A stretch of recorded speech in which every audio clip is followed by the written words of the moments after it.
ముద్రాల భావము ముద్రాల భావము మూలము దెలచియు. ఎందుకయ్యా నీ ముద్రలు? శాంభవి ముద్ర, కేచరి ముద్ర, భూచరి ముద్ర, ఆ ముద్ర, ఈ ముద్ర, ముక్కుపై దృష్టి, భృగుటి మధ్యంలో దృష్టి, గోడ మీద దృష్టి, విగ్రహం మీద దృష్టి, రకరకాలుగా ఉంటాయి సమాజంలో. ఇన్ని రకాలు ఉన్నటువంటి వాటిని చూసి ఈ సాధకులకు సందేహం ఏమిటంటే, నేను చేసేది కరెక్టా, వాళ్ళు చేసేది కరెక్టా?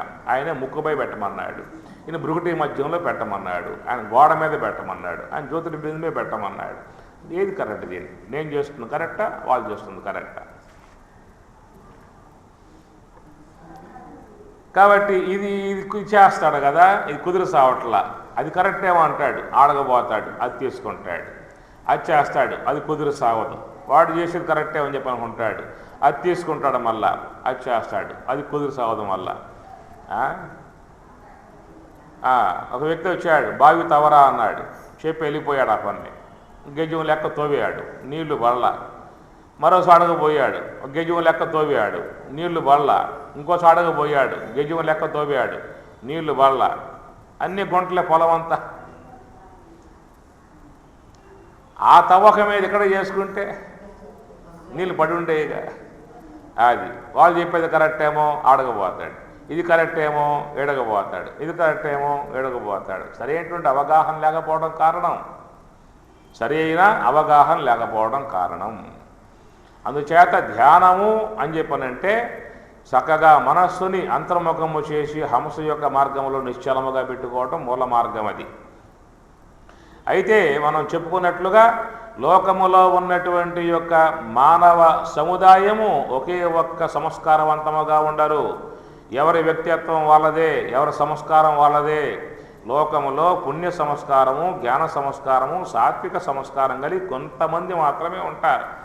అలాంటి వారికి ధ్యానం ఎమ్మటే అది వచ్చేస్తుంది, పైకి వెళ్ళిపోతారు.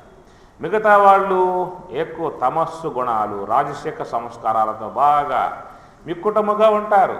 ఎందుకు? అనేక జన్మలుగా అలాంటివే చేసుకుంటూ వస్తున్నారు కాబట్టి. మరి అలాంటి వారికి ఏమవుతుందంటే, రెండు కన్నులు ముయ్యగానే వచ్చి పడేటువంటివి నిద్ర అన్నా వస్తుంది, ఆలోచనలు అన్నా వస్తాయి. చాలామంది చూడండి, 10 మందిని కూర్చోబెట్టి ధ్యానంలో ఈ 10 మందిలో మీకు ఎంతమంది ఊగుతూ ఉంటారు? ఊగే వాళ్ళు ఎంతమంది? లోకాంతర గమనం చేసేవాళ్ళు అంతమంది.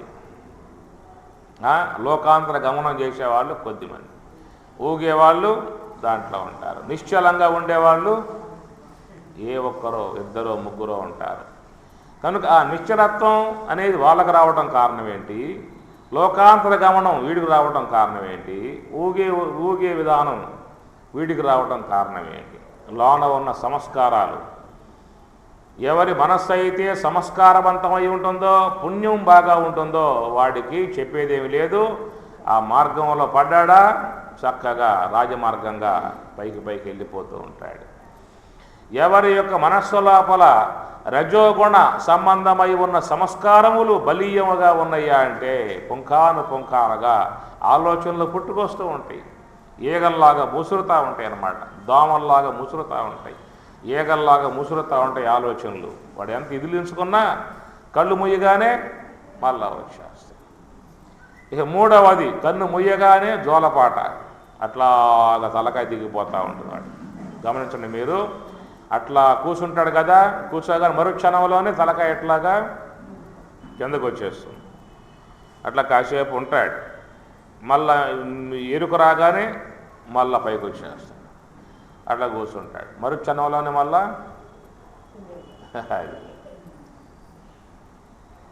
కాబట్టి లోకములో ఉన్న జీవులు ఒకే వ్యక్తిత్వం కలిగి ఉంటారు.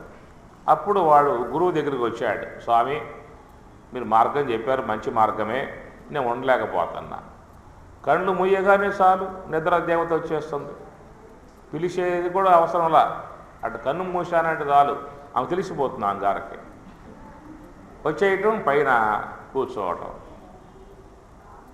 ఏ గమ్మత్ ఏమిటంటే, ధ్యానం చేస్తూ ఉండగా నిద్ర వస్తుంది కదా అని చెప్పి ఉద్దేశం పోయి పడుకుంటాం అనుకో, నిద్ర రాదు. పోయి పడుకోండి, నిద్ర రాదు. మళ్ళీ వచ్చి కూర్చో, మళ్ళీ వచ్చి వాళ్తుంది.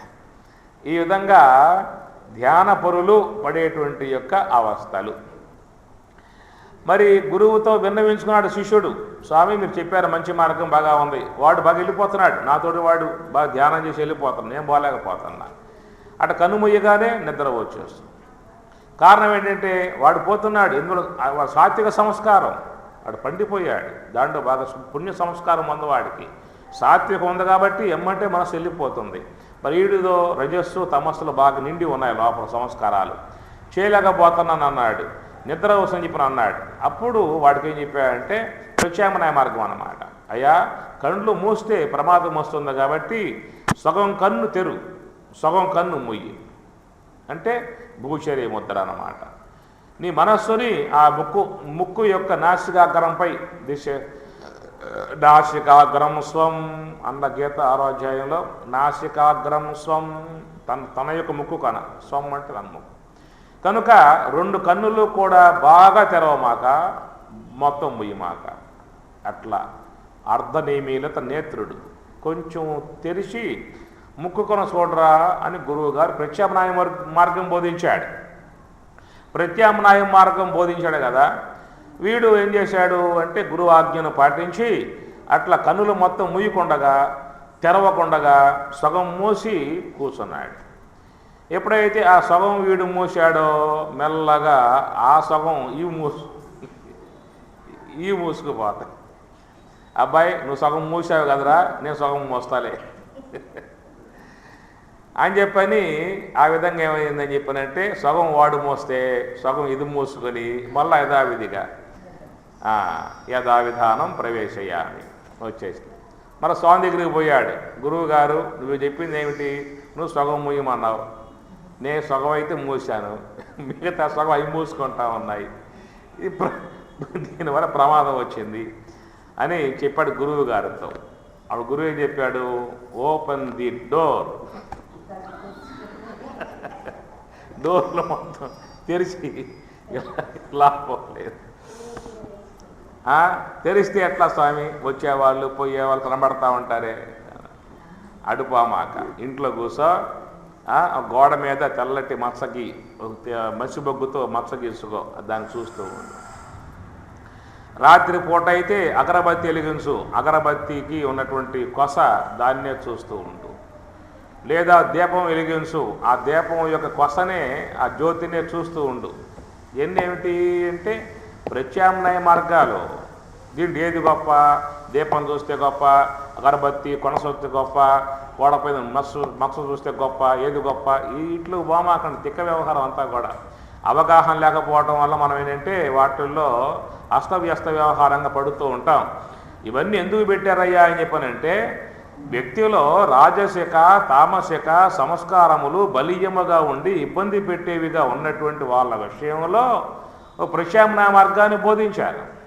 ఇప్పుడు మీ పిల్లగాడు ఉన్నాడు, వాడు లెగవలేకపోతున్నాడు, నడవలేకపోతున్నారు, ఏం చేస్తారు, బండి ఇవ్వట్ల చేతికి, చక్రాల బండి ఇస్తారు కదా, ఆ బండి పట్టుకుంటాడు. ఆ బండి ముందుకు పోతుందిగా అడుగు వేయాలి, వీడు ముందుకు పోతుందిగా అడుగు వేయాలి, భారం దేహ భారం పడే బండి మీద, ఆ బండి ముందుకు పోయి ఇటు తోయాల్సిన అవసరం లేదు, ఆ బండి ముందుకు పోతే ఏం చేయాలి, వీడు అడుగు వేయాలి, ముందుకు అడుగు వేయాలి. అట్లాగా వానికి ఒక ఉపాయంగా నడక రావటానికి నిలబడటానికి నడక రావటానికి ప్రత్యామ్నాయ మార్గం పెట్టారు. నడక వచ్చాక బండి అవసరమా? అవసరం. అందుకోసంగా సాధన విషయంలో కూడా ముందుకు పోలేక ఇబ్బంది పడేటువంటి విధానంగా ఉన్నటువంటి వాళ్లకు ప్రత్యామ్నాయ మార్గముగా ఈ కేచరి ముద్ర, భూచరి ముద్ర ఇవన్నీ కూడా చెప్పుకొచ్చారే. కానీ నీకు నిజంగా సంస్కారమే ఉంటే, నీకు నిజంగా ధ్యానం కుదిరేదిగా ఉంటే 2 కన్నులు ముకులించి మూసేసి పూర్తిగా లోన ఆడేటువంటి యొక్క హంస గమనాన్ని గమనిస్తూ ఆ మార్గంలో పోగలిగితే వాళ్ళకి చక్కగా ధ్యానం అనేది వచ్చేస్తుంది. అలాంటి ధ్యానం కూడా నీకు రావాలని చెప్పన్నట్లయితే, అలాంటి స్థితి నీకు అచర కాలంలో నీకు అవ్వాలి అని చెప్పనే ఉద్దేశం నీకున్నట్లయితే వ్యవహారమే పెట్టు, పారమార్థికం పెట్టు. వ్యవహారం అయిందా నీవు నీలోకి వచ్చేయాలి. నీ స్థితిలోకి వచ్చేయాలి. నువ్వు జపంలోకి వస్తావో ధ్యానంలోకి వస్తావో ఏదో ఒకటి. ఉచ్ఛమందత చిత్తజం జపధ్యానముత్తమం. రమణ భగవానుల వారు ఉపదేశారం.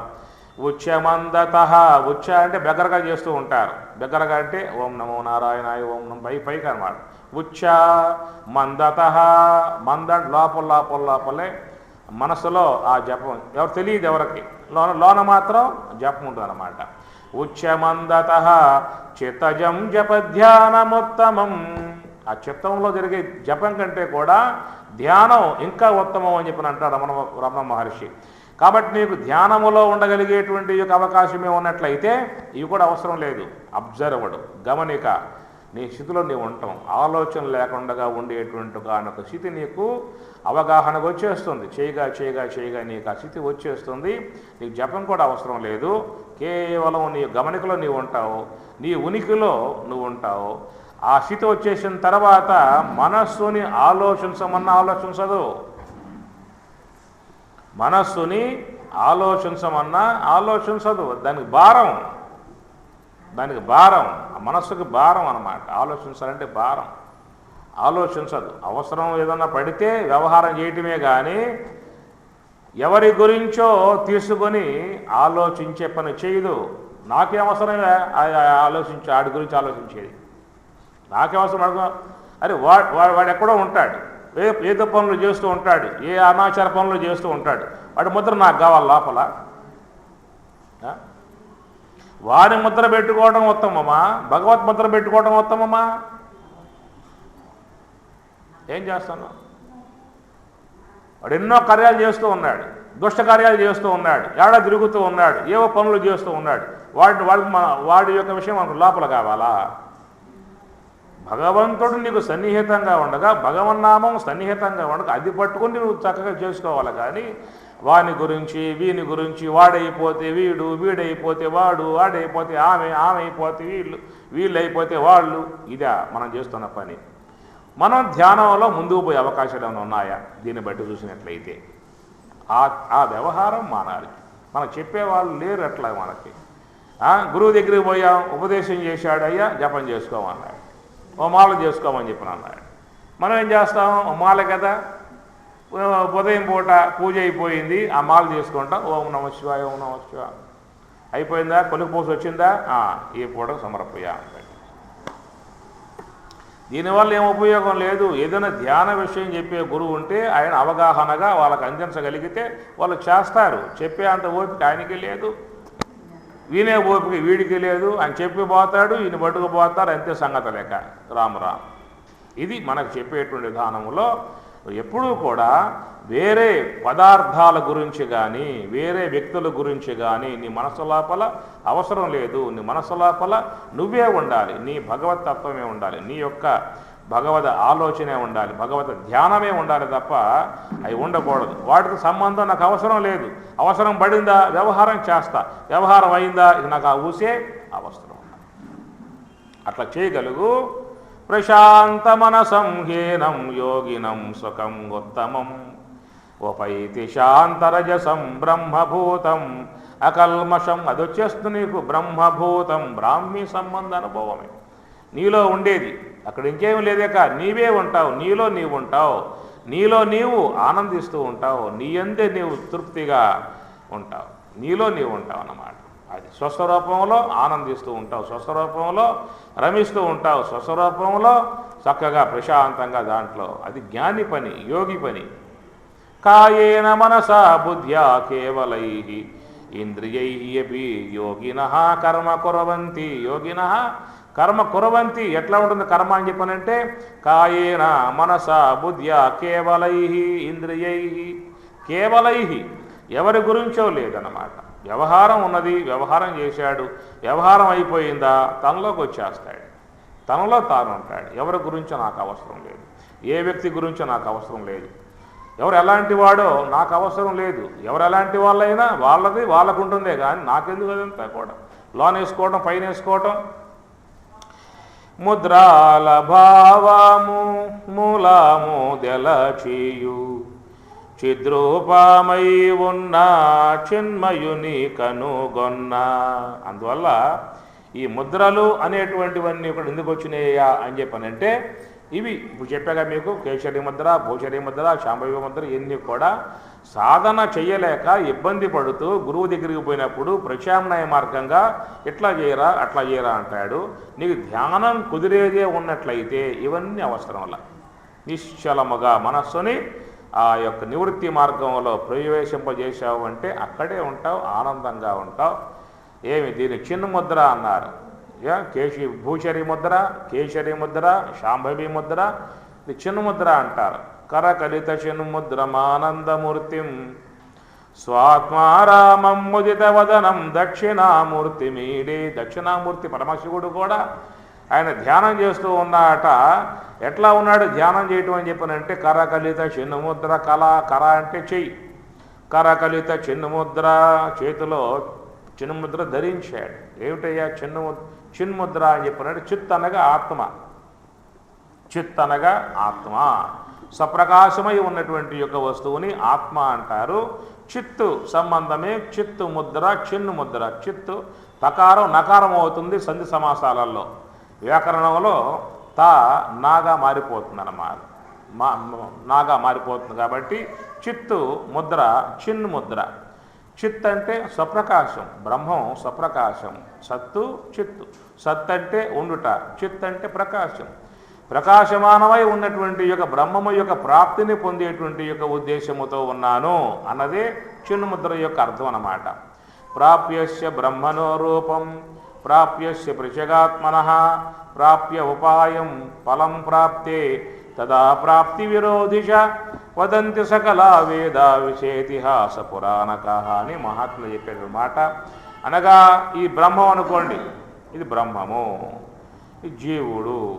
ఈ జీవుడు అనేక లక్షల కోట్ల యుగాల నుంచి ఈ దేహత్రయంలో సంబంధపడి ఉన్నాడు. దేహత్రయముతో సంబంధం పడ్డాడు. స్థూల దేహంతో ఉంటాడు, జాగ్రత్త అవస్థ అనుభవిస్తాడు. సూక్ష్మ దేహంతో ఉంటాడు, స్వప్నలోకంలో సంచారం చేస్తాడు. సుషుప్తికి పోతాడు, కారణదేహ సంబంధం పడతాడు.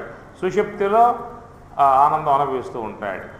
ఈ విధంగా స్థూలదేహము, సూక్ష్మదేహము, కారణదేహము, జాగ్రత్త అవస్థ, స్వప్నావస్థ, సుషుప్తి అవస్థ.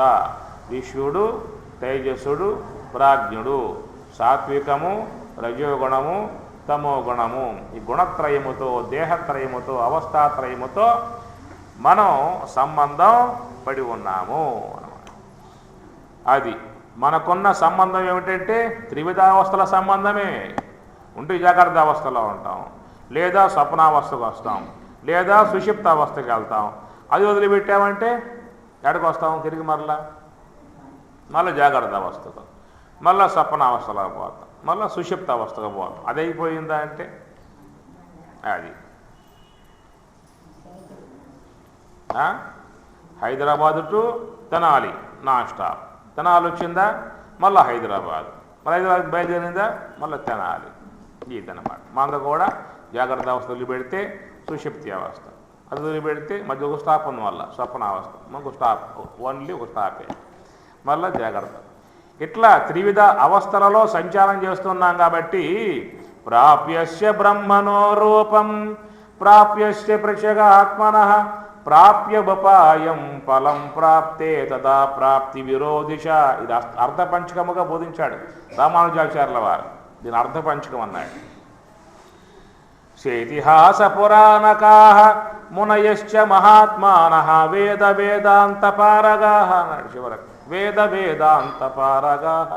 సమస్త శాస్త్రములు, సమస్త వేదవాంగమయమంతా కూడా చెప్పే విషయమంతా కూడా ఉన్నది అర్ధపంచకములో అని చెప్పని అంటాడు. అర్ధపంచకమే, దీంట్లోనే వేదాలన్నీ దీంట్లో ఉన్నాయని చెప్పని అన్నాడు. ఏమిటని చెప్పనంటే జీవుణ్ణి బ్రహ్మంలో చేర్చాలి, దేహత్రయం నుండి వేరు చేయాలి, గుణత్రయాల నుంచి వేరు చేయాలి. అప్పుడే జీవుడు బ్రహ్మములో చేరిపోయే అవకాశం ఏర్పడుతుంది. కాబట్టి ఇటు పెట్టుకోవడం అంటే నేను జీవుణ్ణి బ్రహ్మములో చేరుస్తూ ఉన్నా. ఇది జీవ బ్రహ్మైక్యం. శివజీవైక్య సమాధియందు శివజీవైక్య సమాధియందు విలసచ్చిన్మాత్రతత్వంబుత నవలిరన్గని పూర్ణుడై పెదప మాయా సంస్కృతించెందినన్ తవులన్నెర్చునే యోగి పాలు పెరుగై త్రక్షంగ వేరైనయా నవనీతంబు చల్లలో కలయునే పాలు పెరుగై త్రక్షంగ వేరైనయా నవనీతంబు చల్లలో కలయునే నానావిధ ప్రకారంబులన్ పాలు పెరుగై త్రక్షంగా అంటే బాగా మదించగా కబ్బం పెడతాంగా బాగా మదించాం ఆ పెరుగు నుంచి వెన్న వేరైంది తిరిగి మరలా ఆ వెన్న కలుపుతావా మజ్జిగలో కలుస్తుందా కలిపేది ఎట్లయితే పాలు పెరుగై త్రక్షంగ వేరైనయా నవనీతంబు చల్లలో కలయునే నానావిధ ప్రకారంబులను శివజీవైక్య సమాధియందు శివజీవైక్య ఇది శివజీవైక్య సమాధియందు విలసత్తు చిన్మాత్ర తత్వంబుత నవలిరనగని పూర్ణుడై పెదప మాయా సంస్కృతించెందినన్ ఎవరైతే జీవుణ్ణి బ్రహ్మములో చేర్చి బ్రాహ్మీ సంబంధ అనుభవాన్ని పొందుతాడో బ్రాహ్మీ సంబంధ అనుభవాన్ని పొందిన తర్వాత అట్టివాడు మళ్ళీ జాగ్రత్త అవస్థకు వచ్చి లోక వ్యవహారం చేసినప్పటికీ కూడా ఈ మాయా సంబంధమై ఉన్నటువంటి యొక్క విషయాలలో చిక్కుబడడు అంటబడడు ఎట్లా అని చెప్పనంటే పాలు పెరుగై త్రక్షంగ వీరైన వెన్న ఎట్లా కలవదో పద్మపత్రం యవాంబస అని గీత నీటిలో పత్రం పుట్టింది నీరే జన్మస్థలం నీరే నివాస స్థలం నీరే ప్రాణాధారం నీరు లేకపోతే చనిపోతుంది ఉంటుందా ఆ పత్రం ఆకు నీరు లేవు ఉంటుందా కనుక జన్మస్థలం అదే నివాస స్థలం అదే ప్రాణాధారం అదే ఉండేది అక్కడే కాపరం అక్కడే పుట్టుక అక్కడే పెరిగింది అక్కడే నివాసం అక్కడే కానీ అంటారు ఆ విధముగా మాయా సంస్కృతించెందినంతవులన్నెర్చునే యోగిక అంటాడు అని చెప్పాడు వనితానందన చందనాది విషయవ్రాతంబులన్ బొందు గానంబున్నటనంబుతాలగతులను గావించుచున్ చారు విద్యా నైపుణ్యంబు చూపుచున్ శిరము మీదన్ కల్లుగు పెందోంతరంబు బోనంగైకును నాట్యశీలుని గతిన్ పుంఖాను పుంఖోజ్వల నానార్థానుభవజ్ఞుడయ్యు బుధుడు ఆనందాత్మగాంచున్మదిన్ రాముడు ఎంత బాగా చెబుతాడు ఆంజనేయ స్వామికి అమనస్క యోగంలో గానంబున్నటనంబుతాలగతులను గావించుచున్ నాట్యం చేస్తూ ఉంటుంది ఒక అమ్మాయి ఏమి ఎక్కడ మరి గజ్జలు కొడుతూ ఉంటారు తపలా వాయిస్తూ ఉంటారు తంబుర వాయిస్తూ ఉంటారు ఇంకోటి వాయిస్తూ ఉంటారు ఎన్నో ఉంటాయి చుట్టుపక్కల రౌండ్గా ఉంటాయి వాయిద్యాలు ఆ తాళగతులకు అనుగుణ్యముగా నడక డ్యాన్సు నాట్యం చేస్తూనే పెందోంతరంబు బూనంగైకు నాట్యశీలు పెందోంతరంబు నెత్తి మీద ఒక చేత దీపం ఉన్నది నెత్తి మీద దీపం ఉంటుంది పెట్టుకుంటారు వాళ్ళు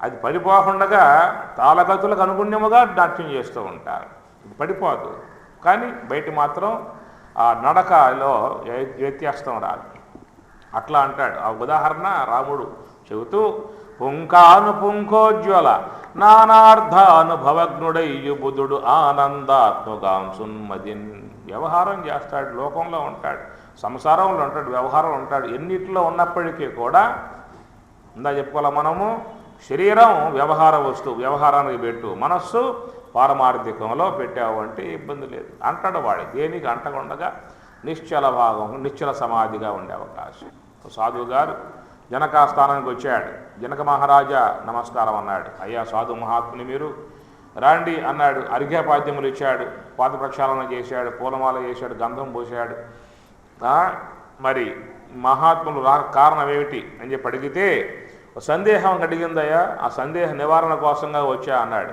ఏమిటా సందేహం నేను సన్యాసాన్ని పుట్టుకొని సన్యాసం గ్రహించి 10 ఏళ్ళు అయిపోయింది ఆ బ్రహ్మానుభవం ఏమిటో అర్థం కావటం లేదు మరి నీవు గొప్ప బ్రహ్మజ్ఞానివిగా బ్రహ్మవేత్తగా ఎంతోమంది కొనియాడుతూ ఉన్నారు సందేహం కలిగింది ఎన్ని భోగాలు, ఎన్ని వ్యవహారాలు, ఎంత రాజ్యభారాలు, ఎంత రాజ్య వ్యవహారాలు ఎన్ని ఉన్నాయి కదా. ఇన్నింటి మధ్యలో నువ్వు ఎట్లాగా ఆ బ్రహ్మము యొక్క అవలోకనం చేయగలుగుతూ ఉన్నావు అనే సందేహం కలిగి వచ్చా అని చెప్పని అన్నాడు. నాకేమి లేదు, ఎవరు లేరు, వెనక ముందు ఎవరు లేరు, ఒంటరి వాడిని, ఏక్ నిరంజన్ దో గడిబిడు. అట్లా ఉన్నటువంటి యొక్క నాకు లేదే, నీకు ఎంత పరివారము, ఎన్ని భోగాలు, ఎన్ని ఐశ్వర్యములు, ఇంత స్త్రీగణము, ఇంత విలాసములు, ఎన్ని సంభారములు, ఇంత చుట్టుపక్కలంతా కూడా రాజకీయ వ్యవహారాలు ఇన్ని పెట్టుకుని లోన్ నువ్వు ఎట్లా ఉండగలుగుతున్నావు, బ్రహ్మానుభవంగా ఎట్లా ఉండగలుగుతున్నావు అని చెప్పని. అందుకే జనక మహారాజు యొక్క విషయం మీకు భగవద్గీతలో వస్తుంది, గీతా మహాత్మ్యంలో కూడా ఆయన విషయం వస్తుంది మనకు చూసినట్లయితే. బహవా ఏమంటాడు దాని గీతలో, భూభుజో జనకాదయ అంటుంది. భూభుజో జనకాదయ ఏమి కర్మణైవ హి సంసిద్ధిం ఆశ్చిత జనకాదయ, భగవద్గీత 3వ అధ్యాయం. ఆ సందేహం కలిగితే సరే స్వామి సందేహం చెబుతా నీకు అని చెప్పని అన్నాడు. ఈ పూట మీరు దృష్టిగా మా ఇంట్లో మరి మా ఆతిథ్యం తీసుకోండి అన్నాడు. మధ్యాహ్నం అయింది, ఆ డైనింగ్ టేబుల్ మీద పదార్థాలన్నీ సిద్ధం చేశారు. స్వయంగా మరి ఈ జనక మహారాజు ఇస్తరి వేసి కడిగి పదార్థాలు వడ్డించాడు. మరి ఆ వర్ధనుడితో ఆయన సాధు జలం తీసుకోబోతూ ఉంటే చూపు పైకి పోయింది.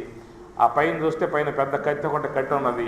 ఆ కత్తి కూడా సన్నగా ఉన్నది, బారుగా ఉన్నది. కట్టిన దారమేమో సన్నటి దారం.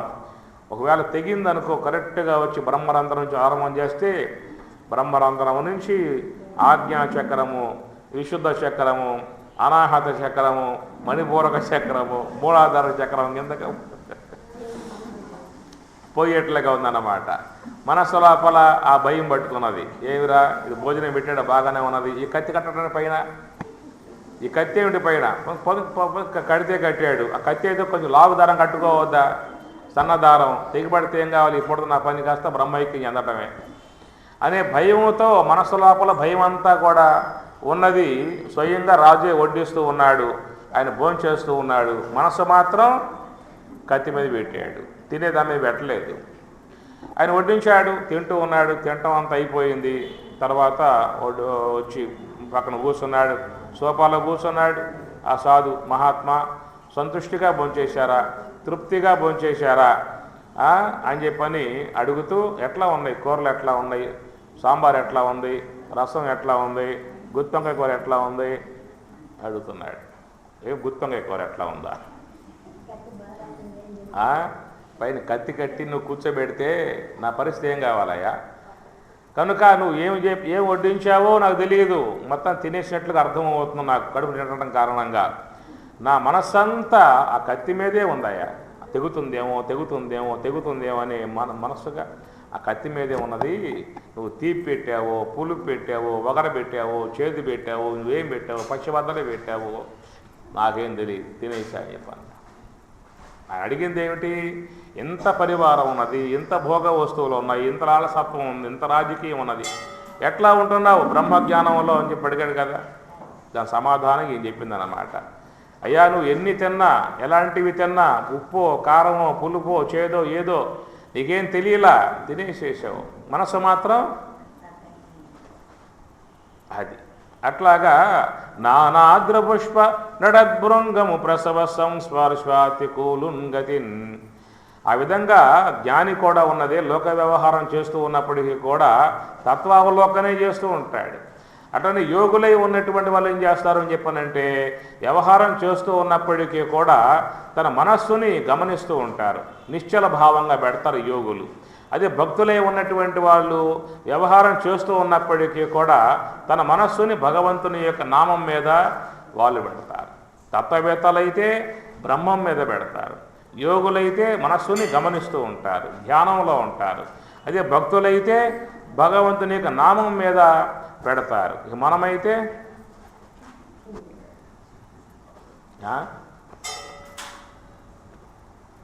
గతం గతం గతం తవ్వటమే తవ్వటం. భోంచేస్తూ ఉన్నా తవ్వకాలి, వంట చేస్తూ ఉన్నా తవ్వకాలి, చిమ్ముతూ ఉన్నా తవ్వకాలి, పూజా మందిరంలో ఉన్నా తవ్వకాలి, ధ్యానంలో కూర్చున్నా తవ్వకాలి. అది ఇట్లా ఇట్లాగా మనం ఆ యొక్క విధానాన్ని అలవాటు చేశాం కాబట్టి ముద్రాల భావము మూలము దెలచియు చిద్రూపమై ఉన్న చిన్మయుని కనుగొన్న ముద్రాల భావము మూలము దెలచియు చిద్రూపమై ఉన్న చిన్మయుని కనుగొన్న. అమ్మగారు అయ్యగారు వచ్చారా? రాలా చెప్పమంటారా? అంతే. పాట పాడమంటారా?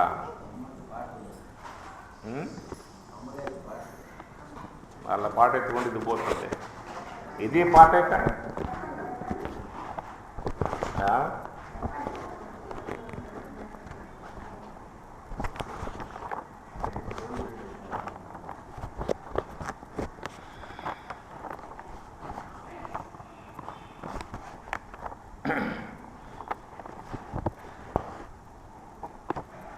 గొనెలు కొత్తలు కోడెలెప్పటివి హనుమాచార్యుల వారు. గొనెలు కొత్తలు ఏది పడమంటారు? హనుమాచార్య కీర్తన అమ్మగారు అమ్మవారి పాట.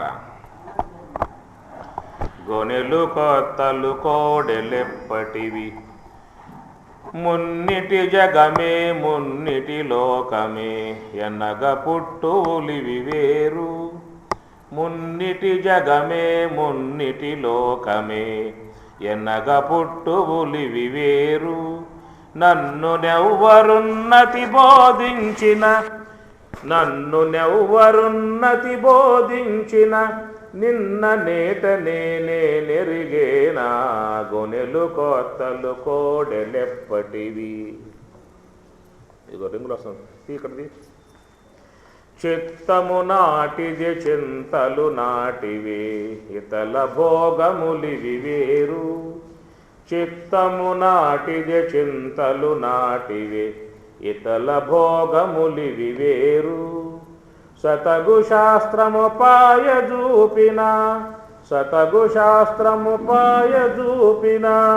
కొత్తగా నేనిక గుణినయ్యేనా. గొనెలు కొత్తలు కోడెలెప్పటివి. అర్థమైంది మాట్లాడేది హనుమాచార్యుల వారికి. గొనెలు కొత్తలు కోడెలెప్పటివి. గొనెలు కొత్తలు కోడెలెప్పటివి. గోనెలు ఒక గోనె వేసుకున్నాం. ఎవరు గోనె వాళ్ళదే తగిలిస్తున్నారట. గొనెలు కొత్తలు కోడెలెప్పటివి. కోడెలు అంటే కోడెలు రంకిలు వేస్తూ ఉంటాయి కదా, అట్లా జీవుడు రంకిలు వేస్తూ ఉంటాడు. ఈ దేహం ఏముంటుంది? నేను రాలేను అబ్బాయి, అది ఓపిక లేదు, నడవలేను, కాళ్ళు నొప్పులు అని చెప్పి అంటుంది దేహం. లోన ఉన్నవాడు లెగవరా, ఓపిక చేసుకోరా, పోదాం బదరా, మంచి సినిమారా, ఎప్పుడు ఈరోజు రిలీజ్ అయ్యింది అంటాడు. కోడెలు కొత్తలు కోడెలు కొత్తలు గొనెలు కొత్తలు కోడెలెప్పటివి. నానిన లోహము నయమయ్యేనా. మున్నిటి జగమే మున్నిటి లోకమే ఎనగ పుట్టువులివి వేరు. మున్నిటి జగమే మున్నిటి లోకమే. ఈ లోకం కొత్తగా ఏమి రాలా, ఆ జగం అప్పటిదే, ఈ లోకం అప్పటిదే. ఈ మధ్యలో మనం పుట్టుకలు వస్తువులని చెప్పి అంటాడు. తాత్విక పరంగా పోయేటువంటి అంశాలు హనుమాచార్య వారు బోధిస్తూ ఉంటాడు.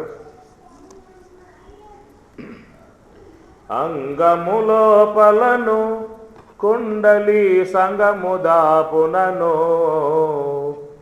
అంగములోపలను కుండలి సంగముదాపునను. గంగాయమునా పొంగుచు పారగ గంగాయమునా పొంగుచు పారగ రంగుగనడు మనులింగడుండగను. కాశీకి పోవలెనా తీర్థమో మోసుకురావలెనా. కాశీ తీర్థమో కన్నులనున్నది బేసి కన్ను శివ కాశిగనున్నది. కాశీకి పోవలెనా తీర్థము మోసుకురావలెనా. కోనకు పైగాను తీర్థపు వాన కురియగాను. కోనకు పైగాను తీర్థపోవాన కురియగాను మేను మరచి నీవు కానక తిరిగేవు మేను మరచి నీవు కానక తిరిగేవు లోన వెదకి శివధ్యానము చేయక కాశీకి పోవలెనా తీర్థము మోసుకురావలెన. పూర్వకాలంలో కాశీకి పోయేవాళ్ళు కదా. కాశీకి పోవటం అంటే కాటికి పోయినట్లే అప్పుడు తామిట. అప్పుడు నడిచిపోవాలి. ఇప్పుడు టికెట్లు బుక్ చేసుకుంటాం, అప్ అండ్ డౌన్ టికెట్లు బుక్ చేసుకుంటాం. అట్లా పడుకున్నావా, లేచావా, గంగలో మునకేసావా, అభిషేకం చేసావా స్వామికి, బండి ఎక్కావా, పొద్దున ఇంట్లో ఉన్నావా. అప్పుడు కాశీకి పోవటం అంటే నడిచిపోవాలి, అరణ్యాల్లో కూడా పోతూ ఉండాలి. అరణ్యాల్లో పోతూ ఉండగా ఓ సింహం పులో వస్తుందనుకో, అదేం చేస్తుంది, నువ్వు కాశీకి అవసరం లేదురా కైలాసం పంపిస్తుంది, కైలాసానికే పంపిస్తా చెప్పని పంపించేది అన్నమాట. అంగములోపలను కుండలి సంగముదాపునను గంగాయమున పొంగుచు పారగ రంగుగ నడుమను లింగడుండగను కాశీకి పోవలెనా తీర్థము మోసుకురావలెనా. వాసిగధరలోను కాశీ నివాసుడుండగాను వాసిగధరలోను కాశీ నివాసుడుండగాను చేసిన పాపము పాసిపోవునని చేసిన పాపము వాసిపోవునని కాశీకి పోదురు నివాసుని కానక నివాసుని కానక కాశీకి పోవలెనా తీర్థము మోసుకురావలెనా. కాశీ తీర్థము కన్నులనున్నది బేసి కన్ను శివకాశిగనున్నది.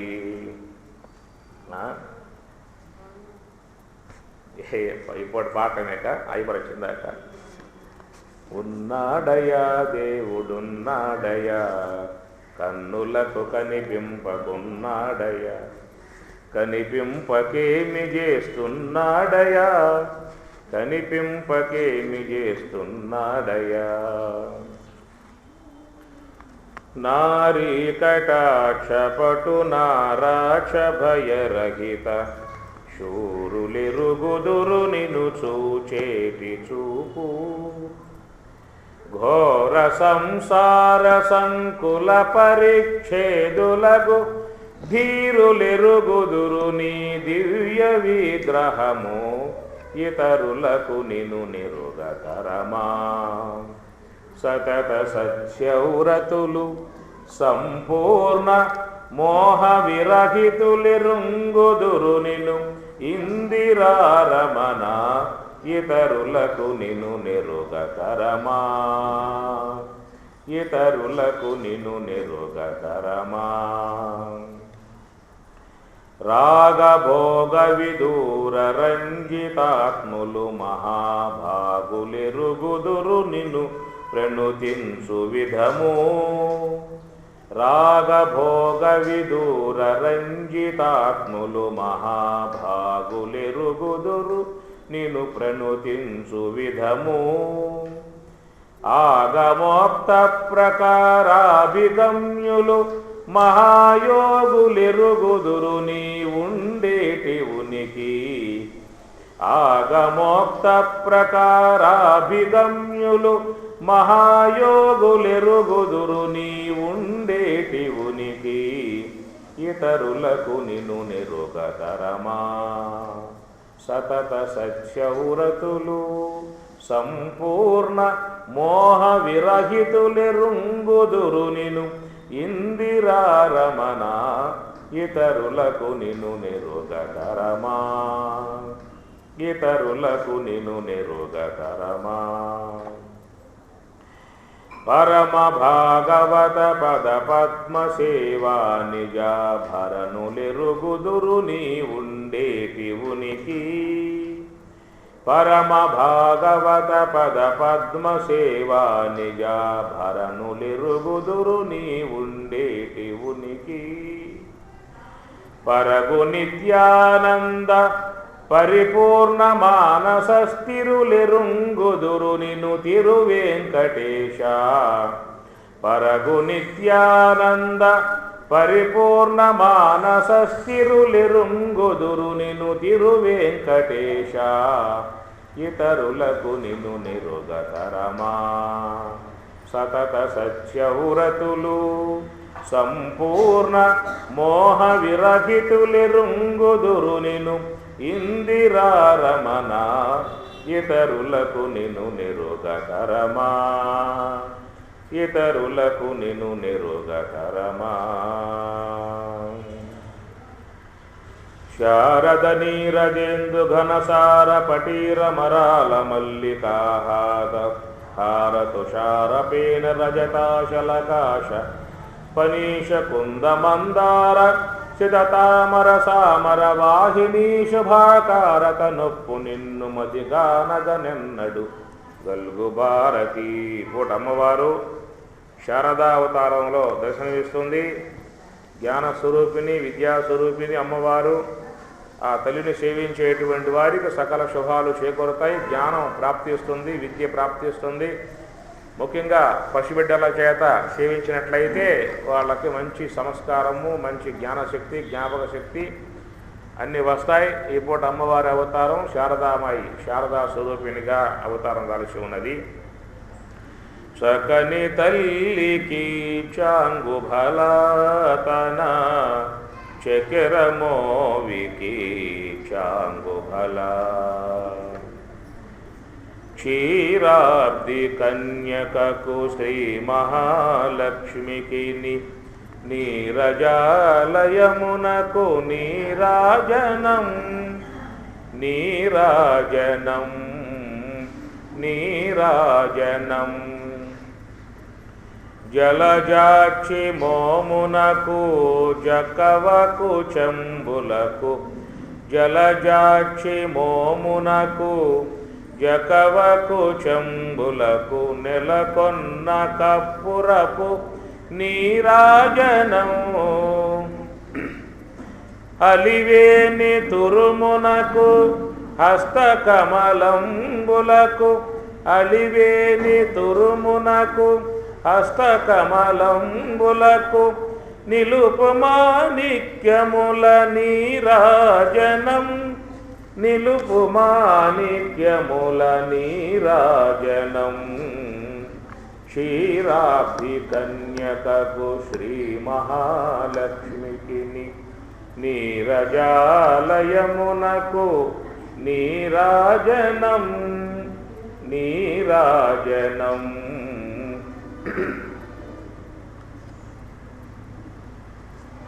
ముద్రాల భావము మూలము తెలసియు చిద్రూపమై ఉన్న చిన్మయుని కనుగొన్న నేనే బ్రహ్మమురా పామరులారా మానవులారా నేనే బ్రహ్మమురా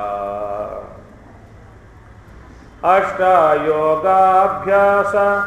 సమాధి సాధనలను అష్టాయోగాభ్యాస సమాధి సాధనలను నిష్ఠాచేపం పొంది నిజ రూపు కనుగొన్నా అష్టాయోగాభ్యాస బ్రహ్మేంద్ర స్వాముల వారు తాత్విక అంశాన్ని చక్క అద్భుతంగా తెలియజేస్తూ ఉన్నాడు.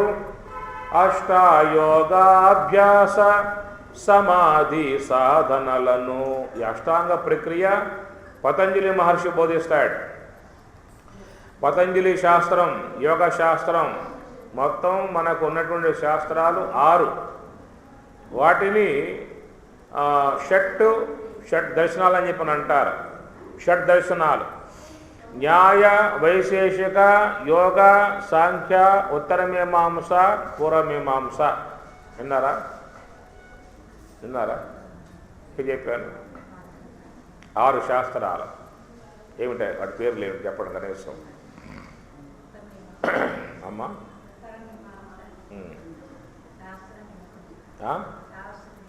ఏమిటి అమ్మా? శాస్త్రమీమాంస అది ఎక్కడుంది? అది 7వదా? ఉత్తర మీమాంస, పూర్వ మీమాంస. మీమాంస అంటే మామాంసాల విచారణ. ఉత్తర మీమాంస, పూర్వ మీమాంస, యోగ, సాంఖ్యము, న్యాయము, వైశేషికము. న్యాయ వైశేషిక ఈ రెండు ఒక జత. న్యాయ వైశేషిక, యోగ, సాంఖ్య రెండు జత. ఉత్తర మీమాంస, పూర్వ మీమాంస ఈ రెండు ఒక జత అన్నమాట. 6 శాస్త్రాలు అధ్యయనం చేయగలిగితే మనకు శాస్త్ర విషయం బాగా అవగాహనకు వచ్చే అవకాశం ఉంటుంది. సాంఖ్య శాస్త్రం బోధించింది కపిల మహర్షి. సాంఖ్య శాస్త్ర ద్రష్ట కపిల మహర్షి. కపిల సాంఖ్యం అంటారు. 20 తత్వాలు, ప్రకృతి, పురుషుడు, స్థూలదేహం, సూక్ష్మదేహం, 20 తత్వాలు, గుణాలు ఇవన్నీ కూడా సాంఖ్య శాస్త్రంలో వస్తాయి. ఈ సాంఖ్య శాస్త్రం గీతలో చాలా అంశాలు పరమాత్మ బోధించాడు. సాంఖ్యంలో మొత్తం ఎక్కువగా ఉండేది మీకు 13వ అధ్యాయం అంతా సాంఖ్యమే. మహాభూతాన్యహంకారో బుద్ధిరవ్యక్తమేవ చ. తర్వాత దశైకంచ పంచశ ఇంద్రియగోచరాః ఇచ్ఛా ద్వేషం సుఖం దుఃఖం సంఘాతశ్చేతనా ధృతిః ఏతత్తు క్షేత్రం సమాసేన సవికారం ఉదాహృతం. ఇదంతా సాంఖ్యం అన్నమాట. అది భూమిరాపో వనలో వాయు ఖం మనో బుద్ధిరేవ చ అహంకార ఇతి యమ్మే భిన్నా ప్రకృతి అష్టదా. ఇది కూడా సాంఖ్యంలో భాగమే. సాంఖ్యాన్ని పరమాత్మ చాలా వాడుకున్నాడు. అటనే పతంజలి యోగ శాస్త్రం కూడా ఆయన ఎంతో వాడుకున్నాడు. కాబట్టి భగవద్గీత చివరిలో ఇది శ్రీమద్భగవద్గీత ఉపనిషత్సు బ్రహ్మ విద్యాయాం యోగశాస్త్రే సాంఖ్యశాస్త్రే దాంట్లో చివరిలో ఆ సాంఖ్యాన్ని కపిల భగవానుడు భగవదావతారం శ్రీ మహావిష్ణు అవతారం కపిల అవతారం ఆయన సాంఖ్యాన్ని బోధించాడు. మరి శేషాంశగా జన్మించినటువంటి యొక్క పతంజలి మహర్షి అంటే శేషాంశం. అది ఆయన యోగ శాస్త్రాన్ని బోధించాడు. 4 పాదాలు యోగం, 4 పాదాలు సమాధి పాదం, సాధన పాదం, సమాధి పాదం, విభూతి పాదం, కైవల్య పాదం. 4 పాదాలు. చాలా అద్భుతంగా ఉండే గ్రంథం. దాన్ని వినాలి. మహాత్ముల ద్వారా వింటే చాలా అంశాలు దాంట్లో వస్తాయి. అథ యోగానుశాసనం యోగ చిత్తవృత్తి నిరోధ అని ఒక సూత్రం రచించుకున్నాడు. ఆ చిత్తవృత్తి అనేటువంటి యొక్క భాగంలో ఎంత అద్భుతంగా ఆయన విచారిస్తాడో మనకు ఆశ్చర్యం వేస్తుంది. ఆ చిత్తవృత్తి ఎన్ని రకాలుగా ఉందో అని విభజించాడు. మనకి చిత్తం, మనకి మనస్సు ఉన్నది. ఎప్పుడు దాని సంగతి చూడాల, ఆయన చూసే దాని సంగతి. చిత్తవృత్తి పంచతయ్య వృత్తయ క్లిష్ట అక్లిష్టా అని చెప్పనంటూ ప్రమాణ విపర్యయ వికల్ప నిద్ర స్మృతి పంచవృత్తయ అన్నాడు.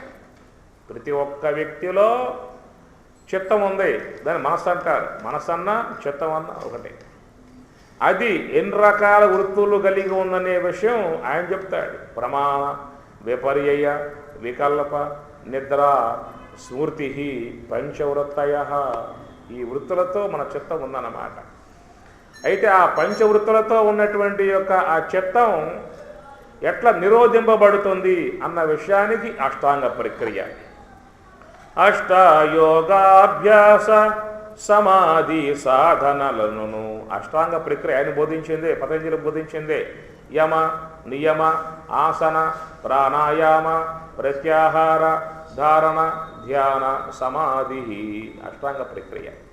యమ నియమ ఆసన ప్రాణాయామ ఈ 4 కూడా బాహ్యాంగములు.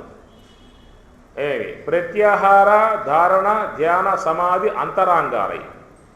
అవి వినాలి. ఒక సప్తాహం పెట్టుకుంటే అష్టాంగ ప్రక్రియ అవుతుందన్నమాట. 7 days పెట్టుకోవాలి. అని తేలిక అయ్యేటువంటి సబ్జెక్ట్ కాదు ఇది. 7 days పెట్టుకోవాలి. యమ మీద యమ నియమ ఆసన ప్రాణాయామ ప్రత్యాహార ధారణ ధ్యాన సమాధి. అట్లాగే ఈ పంచవృత్తులు కూడా ప్రమాణ విపర్యయ వికల్ప నిద్ర స్మృతి ఇవి కూడా సప్తాహం అవుతుంది. అది కూడా అంత అద్భుతంగా సబ్జెక్టులు పోతాయి. అష్టాయోగాభ్యాస సమాధి సాధనలను, అష్టాయోగాభ్యాస, అష్టాంగములంటే చెప్పుకున్నాం కదా, యమ నియమ ఆసన ప్రాణాయామ ప్రత్యాహార ధారణ ధ్యాన సమాధి. ధ్యాన సమాధి లాస్ట్లో వచ్చేది ఏమిటి? ధ్యానము సమాధి అని చెప్పని అంటారు. ధారణ ధ్యాన సమాధి. సమాధి అంటే మీకేం అర్థమైంది? ఊరెలకలు ఉంటాయి, అది కాదు అర్థం. అక్కడికి బాగుమారండి. సమ అంటే బ్రహ్మం, ధి అంటే బుద్ధి. ఎవరి యొక్క బుద్ధి అయితే బ్రహ్మంలో లయమవుతుందో, గళిత ధీర్ బ్రహ్మవిత్తు, గళిత ధీహి, బ్రహ్మంలో ఆ బుద్ధి లయమైపోతుంటాడు శంకరాచార్యుల వారు. గళిత ధీహి బ్రహ్మవేద బ్రహ్మైవ భవతి, బ్రహ్మవేద బ్రహ్మైవ భవతి, బ్రహ్మను గుర్తించాడా బ్రహ్మైపోతామని చెప్పని అన్నాడు. అందువల్ల సమాధి అని చెప్పన్నప్పుడు సంయగ ఆదియతే మనః అత్ర ఇది సమాధి ఉత్పత్తి. సంయగ ఆదియతే మనః అత్ర, ఎక్కడైతే మనసు అనేటువంటిది నిశ్చలమైపోతుందో, నిర్మలమైపోతుందో, శుద్ధమైపోతుందో, లయమైపోతుందో, మనసే లయమైపోతుందో, ఆ లయమైపోయే విధానమే సమాధి అదనమాట. అది 4వ అనుభవము. చతుర్థం మన్యంతే అని మాండిక్యం బోధించింది. చతుర్థం మన్యంతే స ఆత్మా సవిజ్ఞేయ. మాండుక్యం. నా అంతఃప్రజ్ఞం న బహిష్ప్రజ్ఞం నోభయతః ప్రజ్ఞం న ప్రజ్ఞానఘనం న ప్రజ్ఞం నా ప్రజ్ఞం అదృష్టం అవ్యవహార్యం అగ్రాహ్యం అచింత్యం ఏకాత్మప్రత్యయసారం ప్రపంచ ఉపశమం శాంతం శవం అద్వైతం చతుర్థం. చతుర్థం మన్యంతే స ఆత్మ సవిజ్ఞేయ. 4వ అనుభవం ఏమిటయ్యా అంటే అది బ్రాహ్మీ సంబంధ అనుభవం. బ్రాహ్మీ అనుభవం లోకములో అందరూ వాంఛించేది దాన్నే. లోకములో పిల్లలు కానీ, పెద్దలు కానీ, ముసలులు కానీ, వయసోళ్ళు కానీ, రాష్ట్రపతి కానీ, భిక్షగాడు కానీ, లోకములు అందరూ తెలిసో తెలియకో అందరి అపేక్ష దాని మీదే ఉన్నది. దేని మీద? యోగ సమాధిని పొందాలన్న అపేక్ష. యోగ సమాధి అంటే బ్రాహ్మీ అనుభవం. బ్రహ్మము అంటే ఆనందం. ఆనందమయోభ్యాసాత్తు బ్రహ్మసూత్రం. ఆనందమయ. బ్రహ్మం ఎట్లా ఉంటుంది? బ్రహ్మం ఎట్లా ఉంటుంది? తెల్లగా ఉంటుందా, నల్లగా ఉంటుందా, పొట్టిగా ఉంటుందా, లావుగా ఉంటుందా, సన్నగా ఉంటుందా, బారుగా ఉంటుందా, ఎర్రగా ఉంటుందా, నల్లగా ఉంటుందా, ఎట్లా ఉంటుంది బ్రహ్మం అని చెప్పానంటే? ఏం చెప్పారు బ్రహ్మం గురించి శాస్త్రంలో? ఆనందమయ. లావుగా, పొట్టిగా, సన్నగా, బారుగా, ఎర్రగా ఇలా ఏం చెప్పే అవకాశాలు లేవు. బ్రహ్మము అని చెప్పన్నప్పుడు ఆనందమయ, ఆనందమే బ్రహ్మము అన్నారు. మాంత్రవర్ణికమేవ చగీయతే. 2వ సూత్రం బ్రహ్మసూత్రాలలో. మాంత్రవర్ణికమేవ చగీయతే. వేదాలలో అనేక మంత్రాలు బ్రహ్మమును గురించి వర్ణిస్తూ ఉన్నాయి. ఏమని? రసో వై సహ, రసస్వరూపం అంటున్నాయి. ఆనంద స్వరూపం అని చెప్పి అంటూ ఉన్నాయి. అది అందువల్ల భగవంతుడు పరమాత్మ అని చెప్పనంటే ఇక్కడ ఆనందమే స్వరూపముగా ఉన్నటువంటి వస్తువే బ్రహ్మము. మరి లోకములో ఎవరు ఆనందాన్ని అపేక్షించే వాళ్ళుగా లేరు? నాకు ఆనందం వద్దు అనేవాళ్ళు ఉన్నారా? పిల్లకాయలైనా, పెద్దవాళ్ళైనా, భిక్షగాడైనా, రాష్ట్రపతి అయినా, స్త్రీలైనా, పురుషులైనా అందరి యొక్క వాంఛ ఏమిటి? ఆనందాన్ని పొందాలి, ఆనందంగా ఉండాలి, ఆనందంగా ఉండాలి, ఆనందాన్ని పొందాలి. ఆలయానికి పోయినా, అమ్మవారికి అభిషేకం చేసినా, అక్షోత్రాలతో సహస్రనామాలతో పూజ చేసినా, నైవేద్యం పెట్టినా, చక్కెర పొంగలు పెట్టినా, పులిహోర పెట్టినా, దద్దోదనం పెట్టినా, 100 కాయలు టెకాలు కొట్టినా చివరికి ఏమంటారు? అమ్మ జగన్మాత, మా జీవితాలు ఎప్పుడూ కూడా ఆనందంగా ఉండాలి. మా ఇంటెల్లపాది అందరూ పిల్ల జల్ల గొడ్డు గోద ఎట్లా ఉండాలి? దుఃఖంతో ఉండాలి, బాధలతో ఉండాలి, వేదనతో ఉండాలి, అశాంతిగా ఉండాలి, అలమటిస్తూ ఉండాలి అంటారా? కోరతారా? ఏ దేవత అయినా ఎవరు కోరరు. ఏ దేవత ముందుకు పోయినా ప్రతి వ్యక్తి కూడా కోరేటువంటి యొక్క విధానం, అమ్మ మేము శాంతిగా, సుఖంగా, ఎల్లప్పుడూ కూడా ఆనందంగా ఉండాలి అని కోరుకుంటారంటే భగవంతుణ్ణి కోరుకుంటూ ఉన్నారు. అందరూ కూడా భగవంతుని వైపుకే తిరిగి ఉన్నారు. గీతలో శ్లోకం వస్తుంది దీని మీద. ఏ యథా మాం ప్రపద్యంతే తాం తథా ఏవ భజామ్యహం మమ వర్త్మా అనువర్తంతే మనుష్యాః పార్థ సర్వశః. మంచి శ్లోకం ఇది. ఈ శ్లోకానికి అర్థం ఏం చెబుతారంటే ఎవరెవరు ఏ ఏ దేవతను ఆరాధిస్తూ ఉన్నప్పటికీ కూడా వాళ్ళు నన్నే సేవిస్తున్నట్లే. ఇది అర్థం. మామూలుగా మీకు అందే అర్థం. ఇది పుస్తకాలలో వచ్చే అర్థం ఏంటంటే నువ్వు ఏ పుస్తకం తీసుకో, ఇదే అర్థం మీకు వస్తుంది. ఈ లోకంలో ఏ ఏ దేవతలని ఆరాధిస్తూ ఉన్నారో ఆయా దేవతలని ఆరాధించే వాళ్ళ కూడా నన్ను ఆరాధిస్తున్నట్లే అని చెప్పని భావన. అది అర్థం కాదు. అసలు అర్థం ఏంటంటే ఇక్కడ భగవంతుడు అంటే నామరూపరహితుడా నామరూప సహితుడా? రహితుడు. నామరూపరహితుడు కాదు. నామరూపరహితమై ఉన్నటువంటి యొక్క బ్రహ్మముగా పిలువబడేటువంటి యొక్క వస్తువు భగవంతుడు అన్నమాట. కనుక అట్టి ఆ భగవంతుడు ఎట్లా ఉన్నాడు అంటే ఆనందమే స్వరూపముగా ఉన్నాడు. కాబట్టి అట్టి ఆనందాన్ని పొందటానికి భగవంతుని పొందటం అంటే ఆనందాన్ని పొందేటువంటి యొక్క ఉద్దేశంతో లోకంలో అందరూ ఉన్నారు. మమ వర్త్మా అనువర్తంతే మనుష్యాః పార్థ సర్వశః. సర్వశః సర్వశః అంటే అన్ని విధముల. డబ్బెందుకురా? ఆనందంగా ఉండటానికి. ఇల్లు ఎందుకురా? ఆనందంగా ఉండటానికి. దేనికోసం కట్టుకుంటారు ఇల్లు? ఆనందంగా ఉండటానికి. పెళ్ళి ఎందుకురా? ఆనందంగా ఉండటానికి. ఆనందం కోసం. ప్రతిదీ నువ్వు ఏదైనా చూడు ఆనందం కోసం, ఆనందం కోసం. సర్వశః సర్వశః అన్ని విధముల మానవుడు ఆనందాన్ని అపేక్షించే అన్నింటినీ కూడా కోరుకుంటూ ఉన్నాడు. అదొస్తే ఆనందంగా ఉంటా, ఇదొస్తే ఆనందంగా ఉంటా, అదొస్తే ఆనందంగా ఉంటా.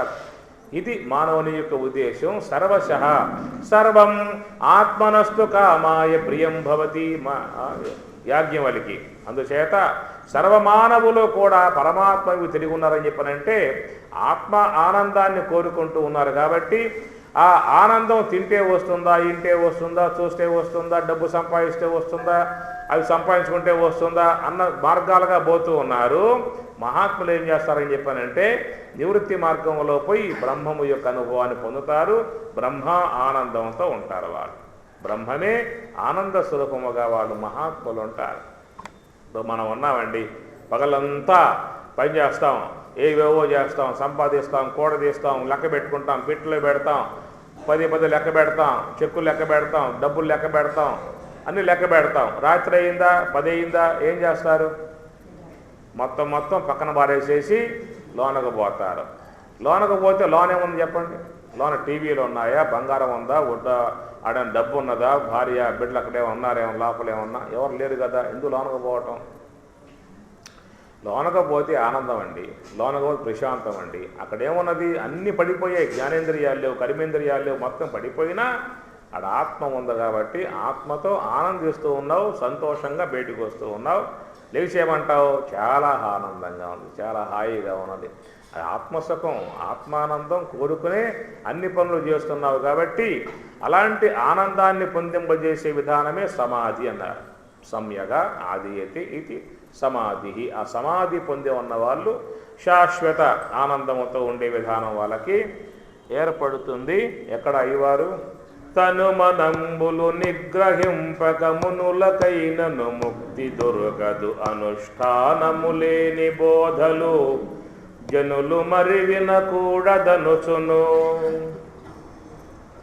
తనుమనంబులు నిగ్రహింపక మునులకైనను ముక్తి దొరకదు అనుష్ఠానములేని బోధలు జనులు మరి వినకూడదనుచును. సాధనాభ్యాసములు లేకను బోధ సూత్రము చేతనెప్పుడు సాధనాంతర దశను బందరు సాధనము ప్రాధానమనుసును వెయ్యరా వేదాంత వెయ్యరా భేరి వెయ్యరా వెయ్యరా వేదాంత బేరి ఎంత మాత్రము సంశయింపక అయ్యలందరూ ఆలకించియు అవనిలో ఇది ఆచరింతురు వెయ్యరా భేరి వెయ్యరా వేదాంత భేరి వెయ్యరా భేరి వెయ్యరా అల్ప గురువుల చెంత చేరక స్వల్ప గుణముల చింత చేయక తలపులన్నీయు సున్న జుట్టిన వేల్పులకు జన్మంబు లేదని అల్ప గురువుల చెంత చేరక స్వల్ప గుణములు చింత చేయక తలపులన్నీయు సున్న జుట్టిన వేల్పులకు జన్మంబు లేదని ఉత్తమాటల చేతనెప్పుడు సత్తు చిత్తానందమందరు విత్తనంబులు లేని భూమి మొత్తమున ఫలింపదనుచును వెయ్యరా భేరి వెయ్యరా వేదాంత సభలో వెయ్యరా భేరి వెయ్యరా